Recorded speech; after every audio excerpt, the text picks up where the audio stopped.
ছাত্র জনতার আন্দোলনের মুখে গত 5ই আগস্ট শেখ হাসিনা ভারতে পালিয়ে যাওয়ার পর আওয়ামী লীগের অনেক মন্ত্রী, এমপি ও বিভিন্ন পর্যায়ের নেতারা আত্মগোপনে চলে যান। কেউ কেউ দেশ ছাড়তে পারলেও অনেকে গ্রেপ্তার হচ্ছেন। তাদের মধ্যে একজন সাবেক ডাক, টেলিযোগাযোগ ও তথ্য প্রযুক্তি প্রতিমন্ত্রী জুনায়েদ আহমেদ পলক। গত 14ই আগস্ট রাতে রাজধানীর নিকুঞ্জ আবাসিক এলাকা থেকে আত্মগোপনে থাকা অবস্থায় তাকে গ্রেপ্তার করা হয়। কোটা আন্দোলনে রিকশা চালক হত্যা মামলায় গ্রেপ্তার পলক বর্তমানে 10 দিনের রিমান্ডে। তদন্ত সংশ্লিষ্ট সূত্র জানায়, গ্রেপ্তারের পর থেকেই ভেঙে পড়েন পলক। জিজ্ঞাসাবাদে তেমন কোনো তথ্য দিতে পারছেন না।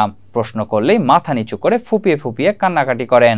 বেশিরভাগ সময় কান্নাকাটি করছেন, এমনকি নিজের মন্ত্রণালয়ের কোনো কাজের দায়িত্ব নিতেও অস্বীকার করে যাচ্ছেন। পলকের ভাষ্য মতে, ইন্টারনেট বন্ধ করার বিষয়ে তার একক কোনো সিদ্ধান্ত ছিল না। এক্ষেত্রে শেখ হাসিনা সায় ছিল। একই সঙ্গে এনটিএমসির মহাপরিচালক সাবেক সেনা কর্মকর্তা জিয়াউল হাসানের নির্দেশনা মেনে তিনি ইন্টারনেট শাটডাউনের সিদ্ধান্ত নিয়েছিলেন বলেও জানান।